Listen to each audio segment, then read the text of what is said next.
কালকে রাইতে পান্তা ভাত কি সকালবেলা খাইছি এখন এই পর্যন্ত ভাত খেলাম বেটার ভাত নাই কোন কি কমিয়া নদীতে ভেঙে গেছে বুঝছেন আমরা ঘর বাড়ি মানে একটা টেবাতে তুল দিছি একখান ছাপড়া নিয়ে রাস্তায় এসেছি। এখানেই থাকেন আপনি এই ঘরেই?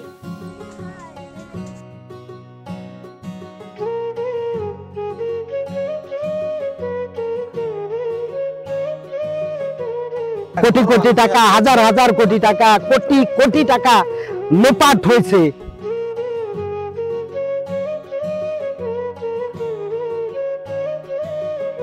অনেক চুরি হয়। আপনার কোনো সময় গরু চুরি হয়েছে?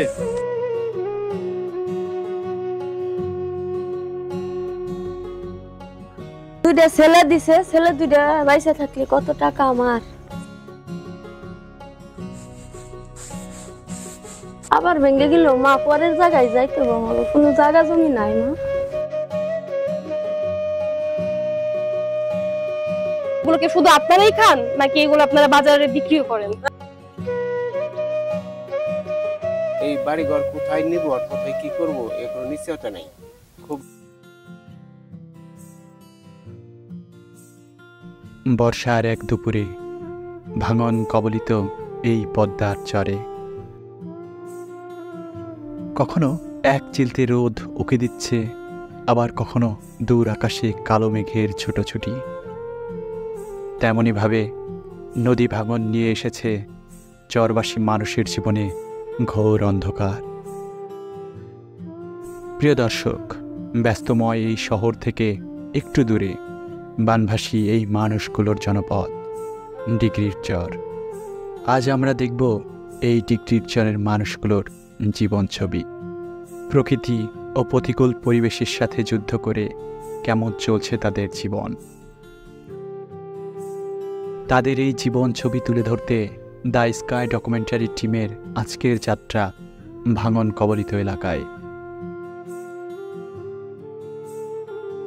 ফরিদপুর জেলা শহর হতে 5 কিলোমিটার এবং সিএনবি ঘাট হতে ঠিক নদীর ওপারেই এই চরটির নাম ডিগ্রির চর। এই চরটির চারপাশে বয়ে চলেছে বাংলাদেশের প্রধান 3টি নদীর একটি পদ্মা।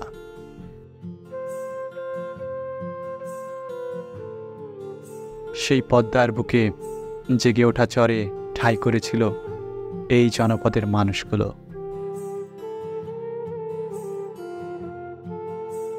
ডিগ্রির চরের আয়তন এক সময় অনেক বড় থাকলেও গত 2-3 বছরে হারিয়ে গেছে 400 পরিবারের আশ্রয়স্থল। পদ্মার বুকে বিলীন হয়ে গেছে শত শত বিঘা আবাদি জমি। শুধু বিঘে 2 ছিল মোর ভুই, আর সবই গেছে ঋণে। বাবু বলিলেন, বুঝেছ ওপেন, এই জমি লইব কিনে। রবীন্দ্রনাথ ঠাকুরের বিখ্যাত 2 বিঘা জমির কবিতার লাইনের মতো সর্বনাশা পদ্মা যেন ডিগ্রির চরবাসী মানুষের শেষ সম্বল ভিটামাটিটুকু নিজ দখলে নেওয়ার মতো আয়োজন করেছে।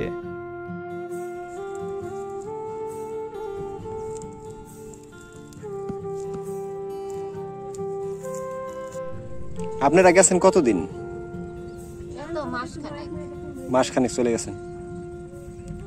আপনাদের সামনে বাড়ি ছিল, নদীতে ভাঙে নিয়ে গেছে। এখন আর কিছুই তো নাই। না, জমি জমা ছিল না এখানে আপনাদের? হ্যাঁ, ওই বাড়ি করা জমিটুক ছিল, এমনি বর্গা চাষবাস করছি। আচ্ছা। আর ওই ভিটেটা ছিল নিজেরই।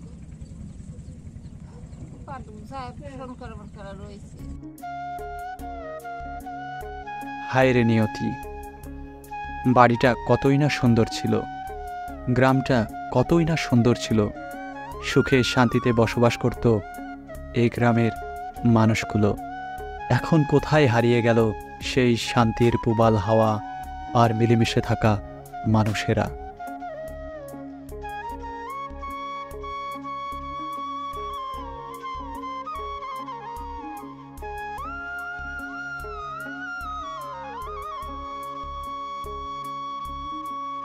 এখানে ছিল সুন্দর সমাজ ব্যবস্থা এবং উন্নত শিক্ষা ব্যবস্থা। এখানে কিছুদিন আগেও একটি জনবসতি ছিল, সমাজ ছিল, কিন্তু এই পদ্মা নদীর প্রবল স্রোতধারায় নদী ভাঙনে সেই সমাজ, সেই জনবসতি আজ বিলুপ্ত প্রায়। আমরা মানুষ সারাদিন পরিশ্রমের পর সবাই বাড়িতে ফিরি পরিবার নিয়ে একটু শান্তিতে বসবাস করতে। তিলে তিলে সাজানো সোনার ভিটে যখন নদীগর্ভে হারিয়ে যায়, তখন মানুষের সব আশাগুলো নিরাশ হয়ে যায়। তেমনইভাবে ডিগ্রির চরবাসী মানুষেরা শেষ সম্বল ভিটামাটি হারিয়ে ঠাঁই করেছে রাস্তায়। কত জায়গা জমি ছিল, তার উপর দিয়ে বর্তমানে বয়ে চলেছে পদ্মার এক ভয়াল স্রোতধারা।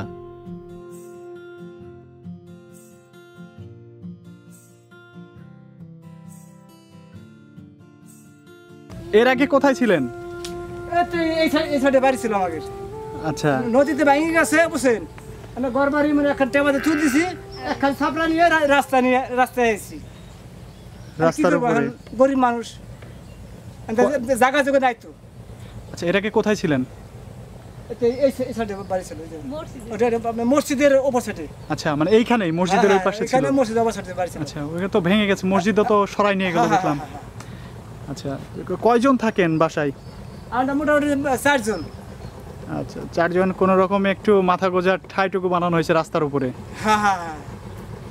এখন আপনার চিন্তা ভাবনা কি আছে যে অন্য কোনো জায়গায় কি বাসা বানানো? জায়গা মানে খাইলাম, মানে কাজ কাম করে খাই, পড়তে খাই বুঝছেন। জমি জমি বাড়ি করুম মানে হে কায়দা নাই। এটা আমাদের তো রাস্তায় এনে রয়েছি, যে কদিন থাকা যায় এই পরিস্থিতি। এখানটা জুড়েই আশ্রয় নিয়েছে ঘর বাড়ি ভিটামাটি হারানো মানুষগুলো। নতুনভাবে একটু মাথা গোজার ঠাঁই করেছে রাস্তার পাশে। চেয়ার টেবিল নানা ধরনের আসবাবপত্র নিয়ে এমনভাবে রাস্তায় থাকাটা কতটা দুঃখের, কতটা কষ্টের, একমাত্র তারাই বলতে পারবে। টিনের চোচালা ঘরটি খুঁটিবিহীন মুড়িয়ে রাস্তায় রাত্রি যাপন করছে এই চরবাসী মানুষেরা। এই গ্রামের মানুষগুলোর বর্তমান শেষ ভরসা আল্লাহর কাছে যদি একটু ঠাঁই হয়।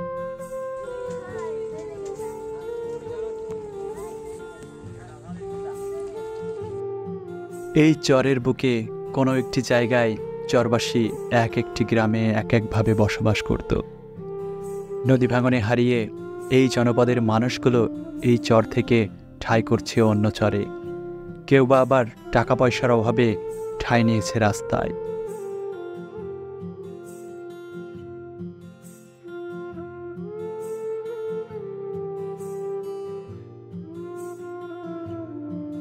নদীর পাড়েই আছে মাত্র 10 থেকে 15টি বাড়ি, সেটাও হারিয়ে যেতে বসেছে। ভয়ে ভয়ে নির্ঘুম রাত পার করছেন এই ডিগ্রির চরবাসী মানুষেরা। পদ্মাপাড়ের জনপদ মানেই একদিকে জীবনের জোয়ার, অন্যদিকে ধ্বংসযজ্ঞ। আগ্রাসী পদ্মার আপন খেয়ালে গ্রাস করেছে নিজের গড়া জনপদ। ফুসে ওঠা পদ্মার ছোবলে ধসে পড়ে পাড়, পায়ের নিচের মাটি হারায় পদ্মাপাড়ের মানুষ। ডিগ্রির চরবাসী মানুষের পায়ের নিচে এখন এক চিমটিও মাটি নেই। যেটুকু আছে কখন যেন বিলীন হয়ে যায় এই পদ্মার বুকে।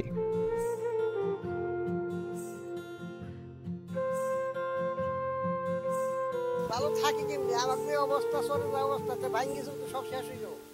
বছর বাড়িঘর ভাঙ্গে আমার চলে, আমরা এখন কোথায় যাবো? কাল্লা ছাড়া আমার কেউ নাই, কে বুঝছি। যে চরটা ভাঙ্গি গেল আমরা পাইছি, আমরা কোন সাগর ছাড়া কাল্লাই যাবো, আমার তাছাড়া উনি নাই। আর বাচ্চার মানুষ আল্লাহ, আমরা যেই চরে যাই সেই চর ভাঙ্গি যাচ্ছে। যে চর ভাঙবো লাগছে কি অবস্থা। গাঙ্গের পাড়ে আমি খারাইছি, এখন একখান চাপ পড়লে আমি পরে যাবো সাগর। আমার কোনো বাঁচার কোনো রাস্তা নাই। কাল্লা যদি আমার বাঁচায়, তাছাড়া বাঁচার আমার কোনো রাস্তা নাই। যে কি পরিস্থিতি আমরা আছি দেখেন, আপনার তো দেখতে লাগছে, আপনার তো নদী পারাইছেন, দেখেন আমার শরীরের অবস্থা কি। সব ভাঙ্গি চলে খান খান হয়ে যাবে লাগছে দেশ। এই 5 ডিগ্রি স্তরই নন, কি অবস্থা দেখ আল্লাহ ছাড়া আমার কেউ জান না। এর মধ্যে আমার কে কামি নেবো? তার মধ্যেই পানি যে কিভাবে আসছে। তো সকালবেলা 8,000 দিয়েছে, খাইছি, রাইতে কি খামু এক আল্লাহ জান, তার সাথে কিছু করে খাইতে নাই। কালকের পান্তা ভাত, কালকের পান্তা খাইতে আজকে সকালবেলা কন কি ঘুমু। কালকের রাইতের পান্তা ভাত আজকে সকালবেলা খাইছি, এখন এই পর্যন্ত ভাত খেলাম, পেটের ভাত নাই কন কি ঘুমিয়ে। এই দুঃখ আমাকে দেখবো কিনা কন। কালকে রাইতের ভাত আজকে খাইছি সকাল 10টার সময়, এই পর্যন্ত ভাতই খেলাম না কন। বাড়ি আসছে গিলাস তো আমি করব। আমরা বাড়ি ভাঙলাম 4 বের, 4 বের ভাঙলাম, 4 বের মোটরের পর 4 বের ভাঙি খেলাম আমি। আমার এই বয়সে আমি 4 বছর 5 বছর ভেঙে গেলাম, তাহলে আমার কি আছে কন? এর আগে গেছিলাম তালুকের সর ভেঙে গেছে, ডিগ্রি সর ফিরে গেছিলাম ফেরামাত্তর গরুহাট ভেঙে যাওয়ার পরে গেছিলাম ওই পাশে ওই সর ভেঙে যাওয়ার পরে ফিরে এলাম এই সরে ফিরে ভেঙে লাগছে আমরা কোনতাম। আমার তো টাকা নাই পয়সা নাই, এই পরিস্থিতি দিয়ে খাই, মাটি মুটি কাটে খাই, কোনরকম চর্চা তুলে খাই, 2টা বই খাচ্ছি, 8 কুমুড়ি পানি, এই নিয়ে কোনো জীবনটা আমরা বাঁচাবো লাগছে। এখন আমরা কোথায় যাবেন? আমরা তো সাগরে ভরে গেলাম, আমরা তো অকল সাগরে ভরে গেলাম, এখন বাঁচাবো কিনা আল্লাহ ছাড়া। এখানে যতগুলো খালি ভিটে দেখতে পাচ্ছেন, এর সব জায়গাতেই ঘর ছিল, সুন্দর বাড়ি ছিল। পদ্মার ভয়াবহ ভাঙনের ভয়ে কেউ চলে গেছে ওপারের চর 38 দাগে, কেউ বা আবার কবিরপুরে। ভিন্ন ভিন্ন চরে ঠাঁই করেছেন এক একজন বাসিন্দা।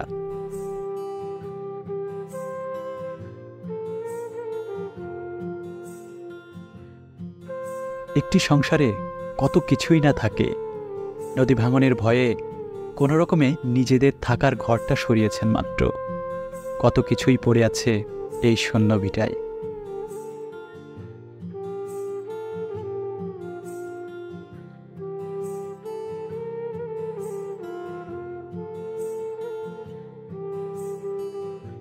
নিজেদের ব্যবহারের মাটির হাঁড়িটাও বারবার সাক্ষী দিচ্ছে, আগ্রাসী পদ্মা খালি করেছে তাকেও। চরের জমির আবাদ করা ফসল যত্ন করে আগলে রাখত তারই বুকে, এখন সেই বুকটা হাহা করছে শূন্য ভিটায় পড়ে থাকা গাছপালা।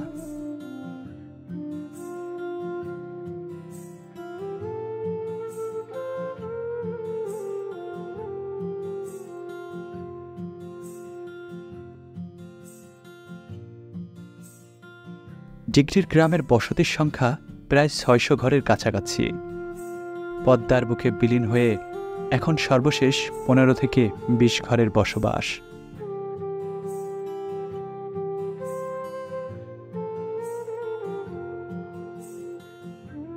এই চরের বুকে কয়েকটি মসজিদ ছিল, নদী ভাঙনে একটি বিলীন হয়ে গেছে। বাকি 2টি মসজিদ ছিল একদমই নদীর পাড়ে, সেটিও ভেঙে নিয়ে যাওয়া হচ্ছে ট্রলারে।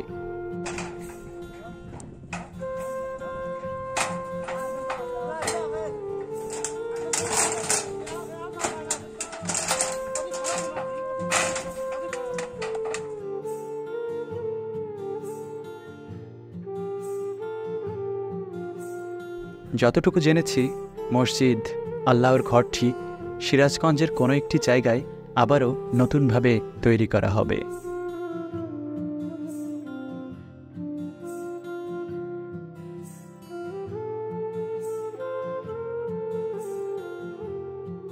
ডিগ্রির চরবাসী মানুষেরা এখন দিশেহারা, কারো জমি জমা নেই, যেটুকু ছিল সবই চলে গেছে পদ্মার বুকে। এত কিছুর পরেও দুমুঠো খেতে তো হবে। নিজেদের বাঁচাতে সারাদিন পরিশ্রমের পর রান্নাবান্না চলছে অস্থায়ী বাড়ি বানানো রাস্তার ধারেই। কেমন আছেন আপনি? ভালো আছেন? আপনি কি এই ঘরে থাকেন?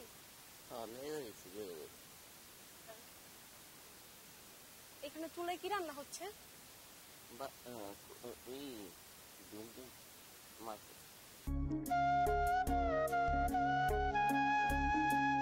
কাকি, এটা কি? ধুন্দুল। আচ্ছা, এটা কি আপনাদের এখানকার? কিনে আনছে? ও আচ্ছা, এখানেই থাকেন আপনি? এই ঘরেই ঘুমান?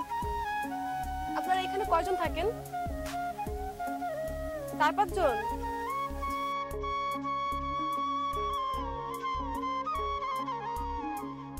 রাস্তায় রান্না, রাস্তায় খাওয়া। শ্রমজীবী মানুষগুলো সারাদিন মাছ ধরার পরে খেতে বসেছেন রাস্তার উপর।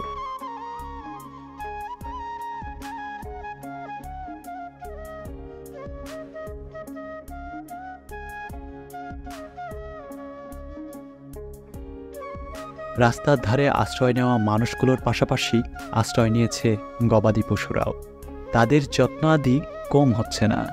নিজেদের এত কষ্টের পরেও তারা তাদের গবাদি পশুগুলোকে লালন পালন করছে।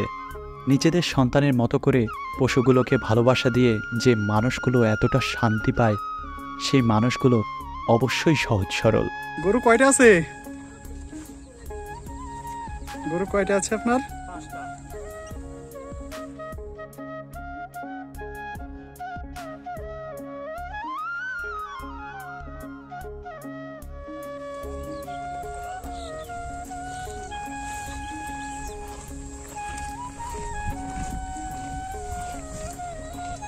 রাত্রে কি এইখানেই রাখেন গরু?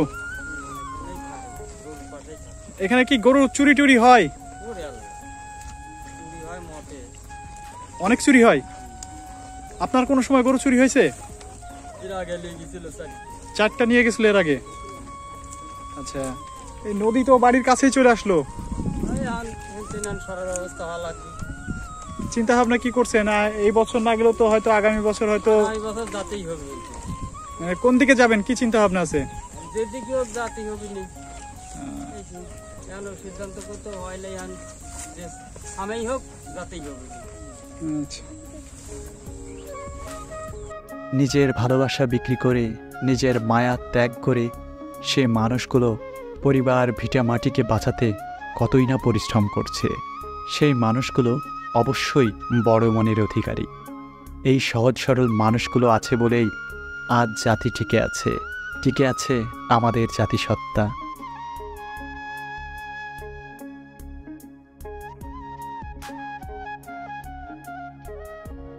ডিগ্রির চরে যে মানুষগুলো বসবাস করতেন বা যারা আছেন, তাদের কেউ কেউ ভিটে হারানোর পরেও বসবাস করছেন এই ডিগ্রির চরেই। ডিগ্রির চরের ভালোবাসা আর ফসলি জমির মায়া এখনও তারা ছাড়তে পারেনি।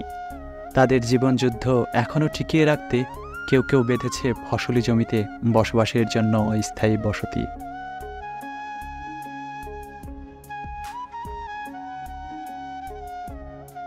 মাথা গোজার ঠাঁই নিতে, একটু রাতের ঘুম নির্ভয়ে ঘুমাতে এখানে তাদের এমন আয়োজন।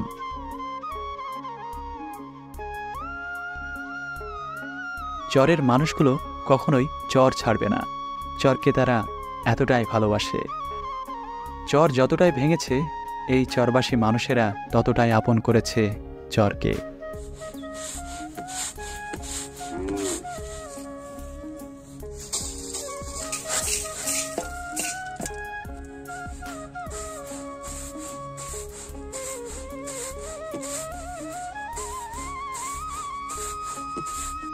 দিনে দিনে চরের উপর সাজিয়েছে তাদের জীবন সংসার। এই ডিগ্রির চরবাসী মানুষেরা চরের বুকে লালন করেছে তাদের জীবন। সংসারের জন্য গুছিয়েছে খাদ্যদ্রব্যাদি, আর সাজিয়েছে তারা জীবনধারার ঐশ্বর্যকে।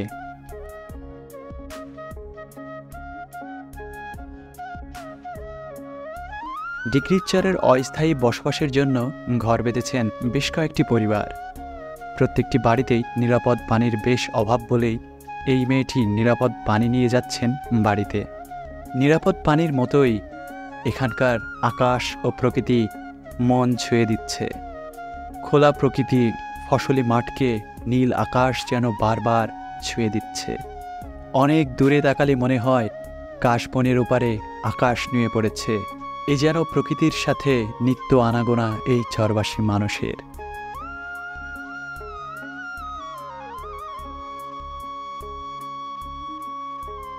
আপনার এইটা কি ঘর ছিল? হ্যাঁ, এইটা ঘর ছিল। এইটা বড় ঘর ছিল, 4 চালা। এটা বড় ঘর ছিল। তার কবের পর বাইনের মনি ওইটা কবের গেলি এই নাতিন দিছে। এই ঘরের ভিতরে আগুন ধরাই দিয়ে আমি গরুর গোশত আনতেছি, রুটি পিঠা বানাবো সব রাতের দিন। নাতিন কয় যে নানি আর গোস্ত রান্না লাগবে না, তোমাদের গোস্ত খাবি কি? আমি কই কে? কয় ঘরে আগুন ধরাই দিছি। দৌড় দেয় সেদিন কারেন্ট, সোলারে আগুন ধরছে, কারেন্ট আগুন ধরছে, টিভিতে ধরছে, ফ্রিজে ধরছে, বক্সে ধরছে। ঘরের মধ্যে 3 লাখ টাকা ছিল, সব চায়না দুয়ারি ছিল, হাঁস মুরগি ছিল 4-500-র মতো। এটা কি কারেন্টের আগুন লেগেছিল? নাতিন এই ঘরে 4টে রুম ছিল, 3টে রুম ছিল, এক রুম লাগতো না। ওই ঘরের মধ্যে এই যে খড়ি, এই পাট খড়ি থুইয়া একটা বাজছিলাম আমি। আবার এই জায়গা বসে রান্তি ও যাইয়া লাইট নিয়ে নিজ দিয়ে ধরাই দিছি। দৌড়ে বুড়ে গেছিল। নাতিন যায় আগুনের তলে বসে, নালি টেহা কটা বাই করা পারতাম।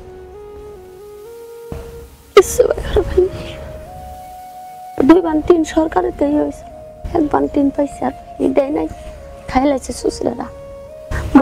কোনো সাহায্য সহযোগিতা পাননি? না, দেয় না, সবাই পায়, আমরা পাই না, দেয় না। চাই না কই আল্লাহ দুইটা ছেলে দিছে, দুইটা ছেলে দিছে, ছেলে দুইটা বাইসা থাকলে কত টাকা আমার। ছেলেরা বলে আম্মা কাঁদতেন না, আমরা তো বাসা আছি, হয়তো আমরা এক ভাই মরে যেতাম, তখন তো আর পাইতাম না জীবন। তাকে অনেকবারই তো নদী ভাঙলো, তারপরে আবার আপনারা এই বসতি, হ্যাঁ আপনার আগুনে পড়লো, আবারও পুনরায় আপনারা এই বসতি করলেন, এখন আবারও যদি ভেঙে যায়? আবার ভেঙে গেল মা, পরের জায়গায় যাইতে হবে, আমাকে কোনো জায়গা জমি নাই মা, নিজের কোনো জায়গা জমি আমাকে নাই। আবার একজনের রাতে ভাই ধরে তার যদি একটু জায়গা কোনো জায়গা পাই তাহলে টাকা দিতে হয়, বছর গেলে টিউশন করা কি মার্কেট এরকম যাইতে হবে। এইভাবেই আপনাদের জীবন কাটতেছে। নিজের জমি জমা নাই রে মনি, যাবো চরেই যাইতে হবে, তাছাড়া কোনো হানের জায়গা নাই। আবার এমন একজনের জায়গায় যাই উঠতে হবে। পরবর্তীতে কি আবার এই চরে ফিরে আসার সম্ভাবনা আছে নাকি এই চর থেকে আবার জাগে আবার আসুন না? আমাদের তো নিজের কোনো খেত খোলা নাই, পরের জমি চইসা খাই, এর ধান লাগায়, চাচারা কাটে, আটি উঠি বান দিয়ে আনি, আইনা টেবা দেই, আবার ফিরে ভঙ্গা করে, ওই ধানের ডিশ হরাই, গাবলা হরাই, ধান একখানে গাদি দেই, খের একখানে গাদি দেই, খের শুহাই, ধান উড়াই, এই কাজ।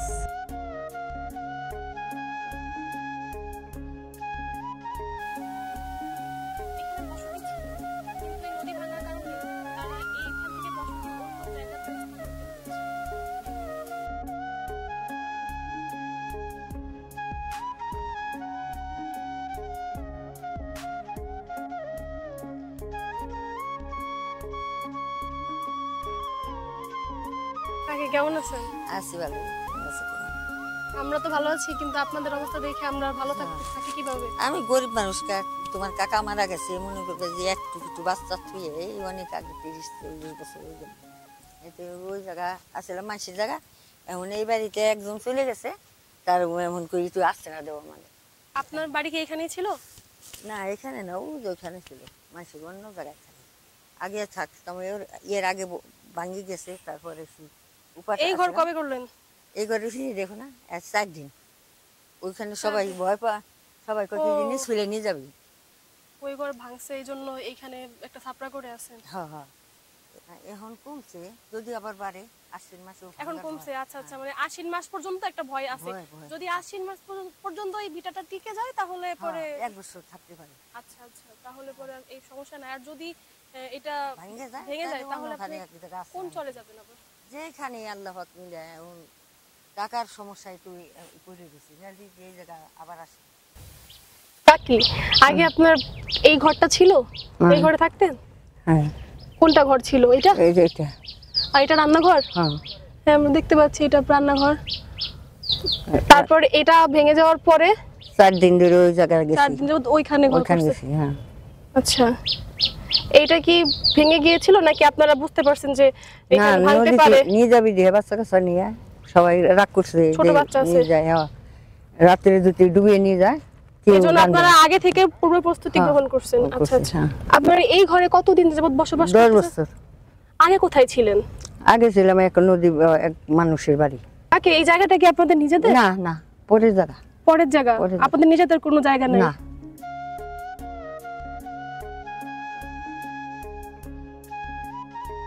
ডিগ্রির চরে যাদের ভিটে হারিয়েছে, তাদের ভিটের সাথে সবই চলে গেছে। কথায় আছে না, আগুনে পুড়লে থেকে যায় ছাই, আর নদীতে ভাঙলে থাকে না কিছুই। কথাটি সত্য। ভাঙন কবলিত মানুষেরা দিনে দিনে সাজানো ঘর বাড়ি ভিটামাটি সব কিছু হারিয়ে ফেলেছে। দুঃখের সাথেই তাদের যেন নিত্য বসবাস। ডিগ্রির চরের বাড়িঘর বেশ ফাঁকা ফাঁকা। এই চরের মানুষেরা মূলত কৃষি নির্ভর। ক্ষেতের ফসলেই চলে সারা বছরের খোরাক। হাঁস মুরগি আর গবাদি পশুপালন এ গ্রামের মানুষের বছরকার আয়ের প্রধান উৎস। বছরকার আয়ের উৎস বলেই এই ডিগ্রির চরের প্রতিটি বাড়িতেই 1-2টি করে গবাদি পশু মিলবেই।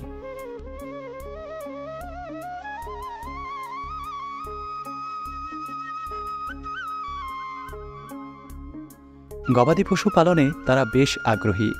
বাড়ির ধারের কাছেই ফসলি মাঠ। ফসলি জমিতে হওয়া খড় বিচালি থেকেই মেলে গবাদি পশু গরুর প্রতিদিনের 2 বেলার খাবার। গরুকে তাজা আর হৃষ্টপুষ্ট করতে বাড়ির আঙিনায় জন্মানো কাঁচা ঘাসের যোগান দিচ্ছে কোনো কোনো বাড়িতে। কাঁচা ঘাস বহন করতে আগে ঘোড়ার গাড়ি ব্যবহার করা হতো, এখন তারা কাঁচা ঘাস, বন বা লতাপাতা নৌকায় অথবা মাথায় করে অনেক দূরের পথ পাড়ি দিয়ে বাড়িতে নিয়ে আসেন।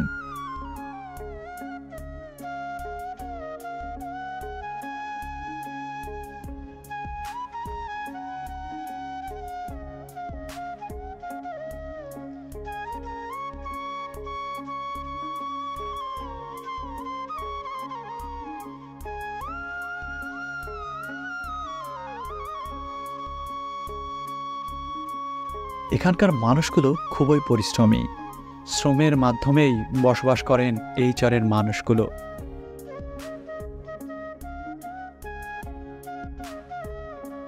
গবাদি পশুপালনের পাশাপাশি হাঁস পালন করছেন এই চাচি। পারিবারিক হাঁসের খামার এটি।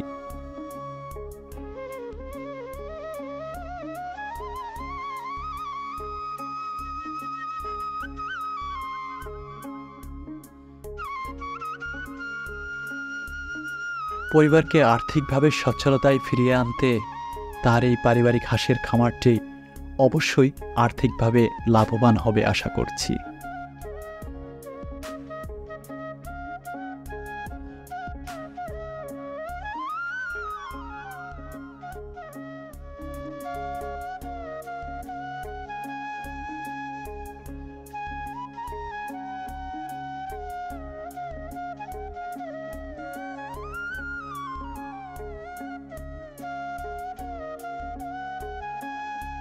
দুপুরে কি রান্না করছেন? রান্না করছি শাক আর মাছ রান্না করছি, ছোট মাছ। শাক কি আপনার নিজে চাষ করা? হ্যাঁ, আমার বাড়িতে। আচ্ছা, আপনার বাড়িতে কি কি শাকসবজি চাষ করেছেন? এখন বর্ষাকালে মনে করেন যে ডাঁটা শাক, লাল শাক বাড়ির পর, আর লাউ গাছ, তারপরে চালকুদু গাছ, এইসব লাগে। আমাকে দেখাবেন আপনার বাড়ির শাকসবজি? হ্যাঁ, ভিতরে আসেন। আচ্ছা, চলেন। ডিগ্রির এই বিরান ফসলের মাঠের পাশাপাশি শাকসবজিরও বাম্পার ফলন হয়। এই চাচি বাড়িতেই করছেন সবজির চাষ। লাউ আর চাল কুমড়ার চারা রোপণ করে পরিবারের চাহিদা মেটানোর পাশাপাশি বাজারে বিক্রি করছেন বেশ কিছু। গ্রামীণ জীবনধারায় এমন শান্তির ছোঁয়া শুধু গ্রামেই মেলে।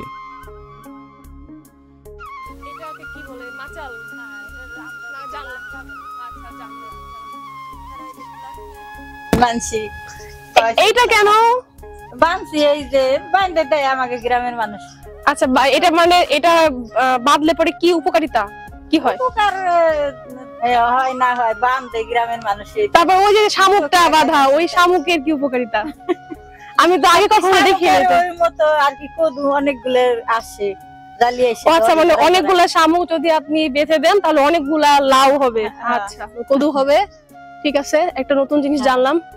এই যে যে আপনাদের সারবিহীন শাকসবজি গুলো দেখতে পাচ্ছি এখানে, লাউ শাক, ডাঁটা শাক, তারপরে এই যে লাউ আছে, চাল কুমড়া, এগুলো কি শুধু আপনারাই খান নাকি এগুলো আপনারা বাজারে বিক্রিও করেন? বাজারে বিক্রি করি, আমরা তো এতগুলো খাইতে পারিনি। আচ্ছা, তাহলে 20টা হইলে তো বিক্রি করা লাগবে। তাহলে এগুলো বিক্রি করে এটা থেকে আপনাদের একটা জীবিকা নির্বাহের উপায় আসে? হ্যাঁ, আচ্ছা। আপনারা মূলত কি, আমরা একটা কিছু মাছ আনতে পারি। আপনার স্বামী মূলত কি কাজ করে? আপনার স্বামী বা আপনার ছেলেরা কৃষি কাজ করে। সবাই কৃষি কাজ করে, আর পাশাপাশি এই শাকসবজি এগুলো আপনারা বাজারজাত করেন? আচ্ছা।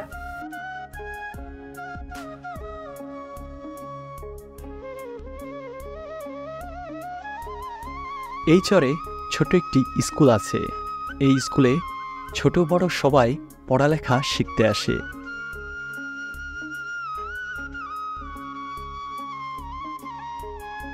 চরের ছেলে মেয়েগুলো পাঠদানের পাশাপাশি খেলাধুলা, ছবি আঁকা সবই করেন এই ছোট্ট ঘরটিতে।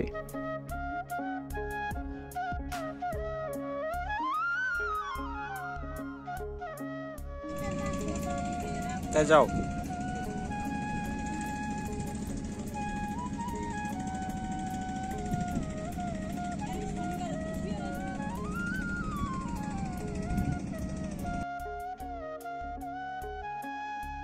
ডিগ্রির চরে ঢুকতেই অধরা প্রকৃতি যেন ধরা দিল।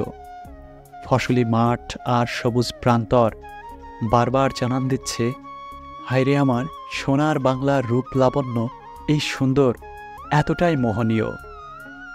আল্লাহর সৃষ্টির কোনো তুলনা হয় না। এই ধরাকে এত সুন্দর যে সৃষ্টি করল, না জানি সেই মহান সৃষ্টিকর্তা কতটা সুন্দর।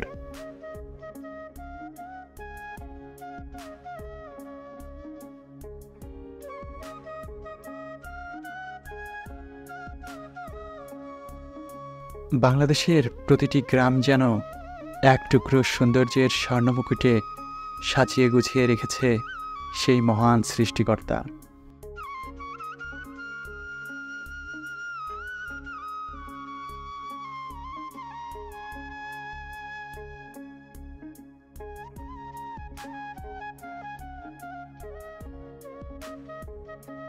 ডিগ্রির চরে এখনো একটি রাস্তা আছে। চলাচলের একমাত্র রাস্তার মাঝখানে একটি সাঁকো রয়েছে। গ্রামীণ জীবনধারার সৌন্দর্য আরও মোহিত করতে এই সাঁকো আর একটু সৌন্দর্য বাড়িয়েছে।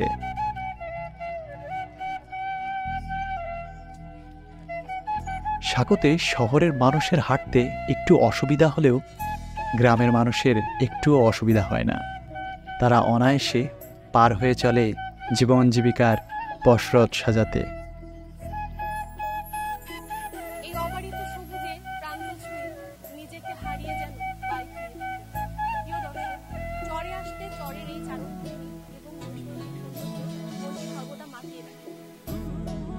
ডিগ্রির চরের চারপাশেই বয়ে চলেছে ভয়াল পদ্মা। পদ্মা যেমন কীর্তিনাশা, দানের বেলায়ও তেমনই উদার। পদ্মার মাছ ধরে জীবিকা নির্বাহ করেন এখানকার বেশিরভাগ বাসিন্দারা। এখানকার বেশিরভাগ পুরুষের পেশা মাছ ধরা। সারাদিন পদ্মার পাড়ে বসেই জাল দিয়ে মাছ ধরেন কেউ কেউ, আবার নৌকায় পদ্মার ওপারে গিয়ে মাছ ধরেন রাতভর।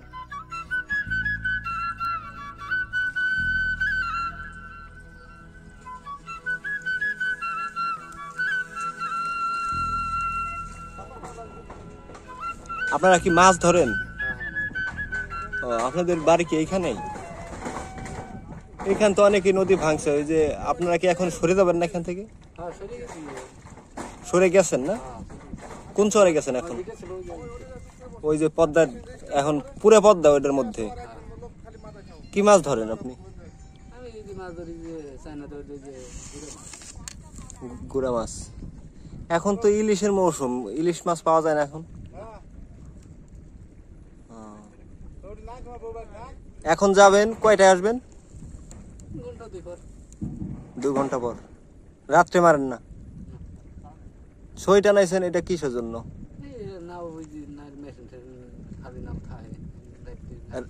রাত্রে নৌকায় থাকেন?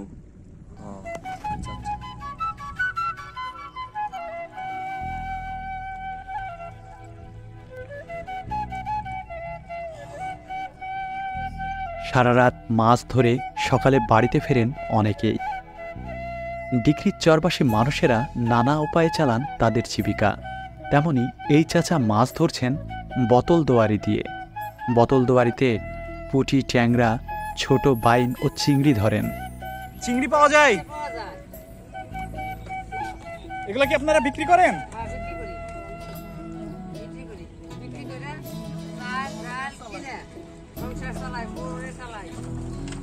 দাম কেমন এগুলার? দাম কেমন এই মাছগুলার? এটা বিকালের পানিতে ফেলে রাখতে হয় এবং পরবর্তী দিন সকালে ওঠাতে হয়। এই দোয়ারিতে আটকাবে নানা ধরনের মাছ। যা মাছ পাওয়া যাবে তাই দিয়ে চলবে তাদের পরিবারের জীবিকা।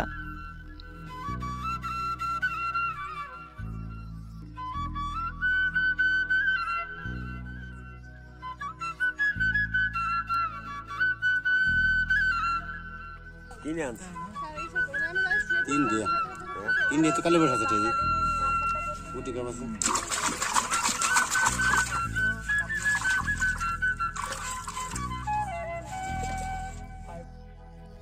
ডিগ্রির চরের প্রতিটি জেলেরা মাছ ধরার পাশাপাশি পদ্মার সাথে মিতালি গড়েছেন দিনের পর দিন ধরে। পদ্মাও তার বুকে ঠাঁই দিয়ে বাঁচিয়ে রেখেছেন এই মৎস্যজীবী মানুষগুলোকে।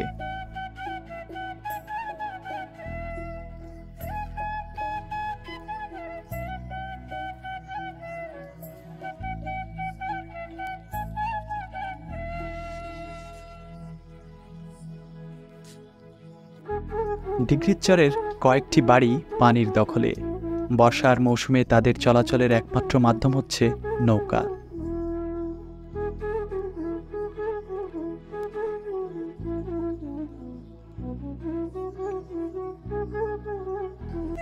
পানি কমে গেলে পানির দখলে থাকা মানুষগুলো নৌকায় কিছুটা পথ আর বাকি পথ পায়ে হেঁটে কাদা পেরিয়ে রাস্তায় আসতে হয়।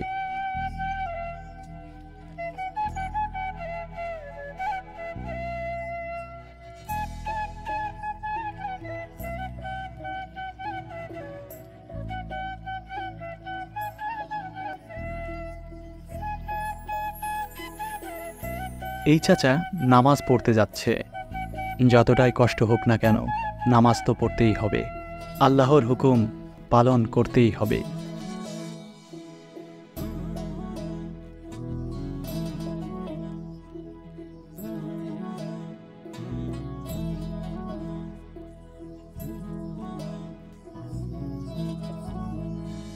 আসসালামু আলাইকুম।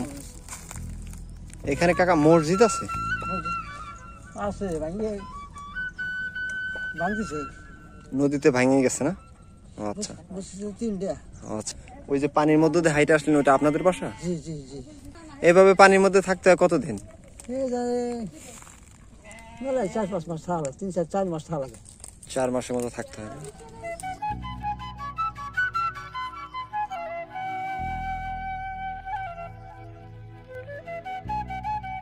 আপনি যে জায়গায় বসবাস করতেছেন এই জায়গাটার নাম কি?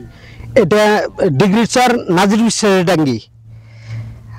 আমরা বহুদিন যাবত এখানে অনেক অবহেলা অনাদরে, আমাদের দেখার মতো কেউ নাই, আমাদেরকে শোষণ করা ছাড়া দেখার মতো কেউ এখানে আগে আসে নাই এই পর্যন্ত।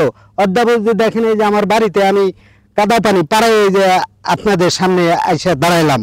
তাই আমাদের এই যে এই দুর্গত এলাকা হিসেবে ভাঙন কবলিত এলাকা, মানুষ যে কি দুর্দশা, কিন্তু কেউ আমাদের সামনে এসে একটু সাহায্যের হাত বাড়ায় নাই। আমরা খুব দুর্দশার ভিতরে, আমাদের একটু সহযোগিতা, যেমন ভাঙন ঠেকানো এই জাতীয় কোনো কাজের কেউ আগে আসে নাই আমাদের। মানে আমরা যেন একটা ভিন্ন একটা দ্বীপের ভিতরে বসবাস করি, অথচ ভোটের সময় সবাই আমাদের আইসা তোষামত করে আমাদের ভোট দিয়েন, আমরা আপনার এইটা করে দিব, ওইটা করে দিব, এন করবো তেন করবো, এগুলো অনেক কিছু বলে, কিন্তু কাজের বেলা আমাদের মূলত আমাদের দেখতে কেউ আসে না, কেউ না। যেমন আপনি মিডিয়া কর্মী হিসাবে আপনি আসলেন, আমাদেরকে দুর্দশাটা জানলেন, বুঝলেন, তারা কেউ করে নাই এ পর্যন্ত। ওই যে ওখানে প্রায় 500 ঘর ছিল এখান দিয়ে, ওই গ্রাম দিয়ে আইজুদ্দুমাত্র ডাঙ্গি ছিল ওই গ্রামটা। এটা নাজির বিশ্বাসের ডাঙ্গি, আমি নাজির বিশ্বাসের বংশধর। তাই এখানে আমাদেরকে কেউ ওরকম সাহায্যের হাত বাড়ায় নাই, মেম্বার চেয়ারম্যান থেকে শুরু করে কেউ আমাদেরকে কোন রকম সহযোগিতার হাত বাড়ায় নাই। আমি দেখতে পাচ্ছি আপনার পিছনেই আপনার বাসা। জি, আপনার বাসায় যাওয়ার জন্য নৌকায় পার হওয়া লাগতেছে, কিছু দূর আপনি কাদা পানির ভিতরে হেঁটেও আসলেন। হ্যাঁ হ্যাঁ। এই অবস্থায় আপনাদের কতদিন থাকা লাগে? এই অবস্থায় 3-4 মাস, 4 মাস থাকা লাগে। 4 মাস পানিবন্দী, হ্যাঁ পানিবন্দী থাকা লাগে। পারিবারিক ব্যাপারটা, পারিবারিক ব্যাপার আমরা এই বাজার সাজার করে আসি। এই যে একটু আগে আমি বাজার থেকে আসলাম, আমার প্রয়োজনীয় জিনিসপত্র কিনে কাঁটা করে নিয়ে আসলাম ওপার থেকে, এই ঘাটে থেকে নিয়ে আসতে হয়। এই ধরেন আপনাদের এখানে খেয়া চলে কয়টা পর্যন্ত? খেয়া 10টা 10:30 পর্যন্ত চলে। রাত্রে হঠাৎ করে কেউ অসুস্থ হলে এখানে কি ব্যবস্থা আছে? ব্যবস্থা এই খেওয়া ওই কাছে ধর্ণা ধরতে হয়, তারা এই অনেক সময় আমরা পাই, আবার অনেক সময় তাদেরকে পাওয়াও যায় না। বাড়িঘর ছিল এখান দিয়ে 500 ঘর ছিল মনে করেন, ওই গ্রাম দিয়ে এই গ্রাম দিয়ে মিলে 500 ঘর ছিল। এখন হয়তো কয়টা 50টা হবে কিনা, এই দুইটা মিলে চলে গেছে। হ্যাঁ, বিভিন্ন এলাকায় চলে গেছে। এই যে এই বাড়ি কয়টা এখানে কাছাকাছি চলে আসছে। ধরেন যদি নদী ভাঙতে ভাঙতে আপনার বাসা পর্যন্ত চলে আসে, হ্যাঁ, আপনাদের পরবর্তী গন্তব্য কোথায়? গন্তব্য এটা আল্লাহর উপর ভরসা, বাদ বাকি আমরা চেষ্টা করতেছি স্থানান্তর হওয়ার জন্য, চেষ্টা করতেছি, পাইতেছি না। আমাদের শিক্ষা ব্যবস্থা, আমাদের বাচ্চা কাচ্চা ছেলেমেয়েরা স্কুলে যাবে, এই যে চারের উপর দিয়ে যায়, কেউ কেউ ওখান থেকে পড়েও যায় বাচ্চারা, তো পড়েও যায়, খুব একটা মানবেতর জীবনযাপন যেটাকে বলে। কিন্তু অথচ এ দেশে অনেক অনেক কিছুই এখন শোনা যাচ্ছে, কোটি কোটি টাকা, হাজার হাজার কোটি টাকা, কোটি কোটি টাকা লোপাট হয়েছে। তাহলে এরা কারা আর আমরা কারা? মিডিয়ার কাছে আমার প্রশ্ন, আপনারা এই বিষয়গুলো আপনারা তুলে ধরেন যে এরা কারা। এরা তো এ দেশেরই মানুষ, আমার পায়ের তলার মাটিটা এটা আমার, তাহলে আমি কেন ভোগ করতে পারবো না? আরেকটা বিষয়, যাও পরিষদের মাধ্যমে আসে, এলাকার কিছু পরিষদের চেয়ারম্যানের পাঁচাটা লোক আছে, পাঁচাটে যারা, তারাই ভোগ করে, এটা টোটালে তারাই ভোগ করে, আমাদের কাছে পৌঁছায় না। এই চরের মানুষগুলোর হাট বাজার বা চিকিৎসা সেবা নিতে আসতে হয় নদী পার হয়ে সিএনবি ঘাটে, নয়তো যেতে হয় ফরিদপুর শহরে।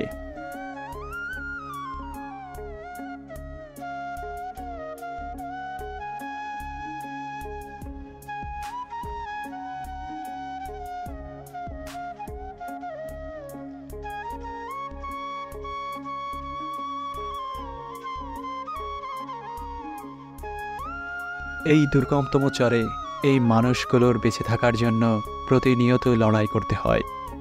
তাদের এই নিত্য আসা যাওয়া তাদের এই জীবনধারাকে আরও শক্তভাবে চলতে শিখিয়েছে।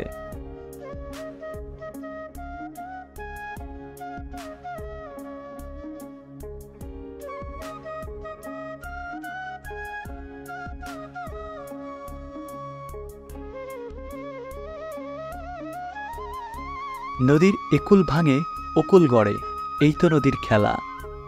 সকালবেলার বাদশারে তুই, ফকির সন্ধ্যাবেলা।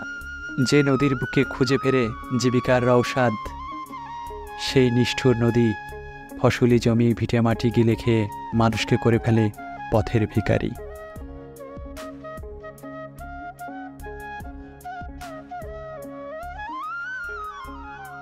ডিগ্রির চরে যেখানে গ্রাম ছিল, বাড়ি ছিল, সেখানে আজ হাজারো আনাগোনা। ভয়াল পানির স্রোত এলোমেলো করে দিয়েছে তাদের সাজানো সংসার।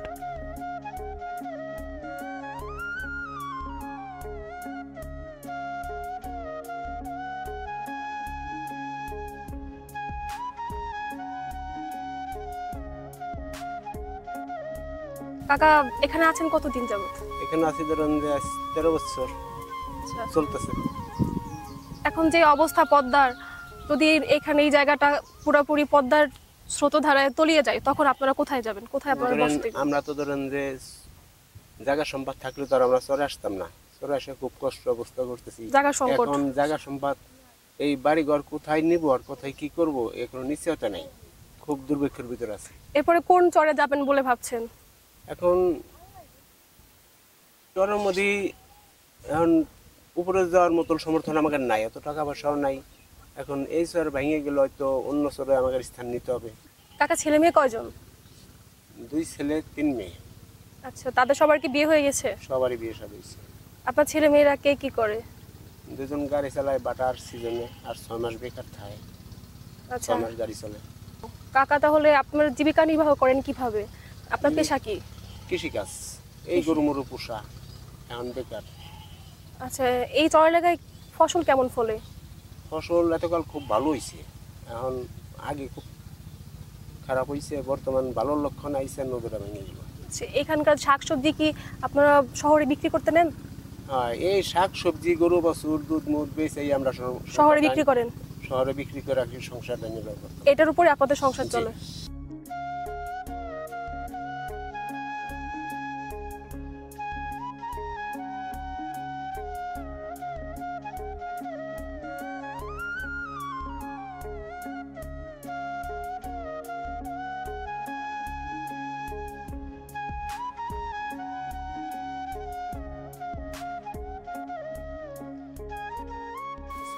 দশ 12 বছর ধরে যাবত এই জায়গায় বসবাস করতেছি।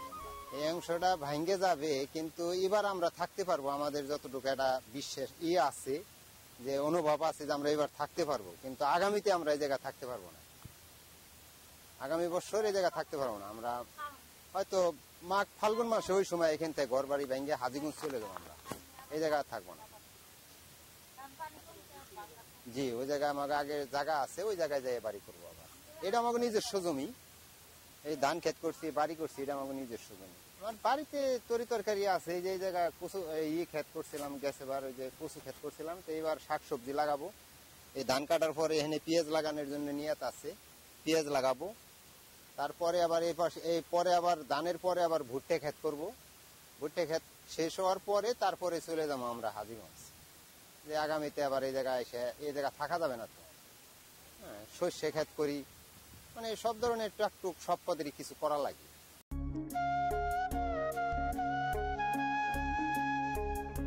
মানুষের মৃত্যুর পরের আসল ঠিকানা হচ্ছে কবর। ডিগ্রির চরের একটি কবরস্থান আছে, সেটিও প্রায় বিলীন হবার পথে। হায়রে পদ্মা, সবই তো নিলি, এবার এতটুকু চিহ্ন তুই রেখে যা। অবশ্যই আল্লাহ যেটি করবেন মঙ্গলের জন্যই করবেন। পায়ে চলা মেঠো পথ, নৌকা আর নৌপথ, জীবন ও জীবিকার ডিগ্রির এই চরে সব যেন এক সুতোয় গাঁথা। সমস্যা আর সম্ভাবনার দূরত্ব আর প্রকৃতির জীবনধারার সৌন্দর্য নিয়েই আমার এই সোনার বাংলাদেশ। ভালো থাকুন, সুস্থ থাকুন। দ্য স্কাই ডকুমেন্টারির টিম আজকের মতো বিদায় নিচ্ছে। দেখা হবে অন্য কোনো ভিডিওতে অন্য ধারার জীবন ছবি নিয়ে। আল্লাহ হাফেজ।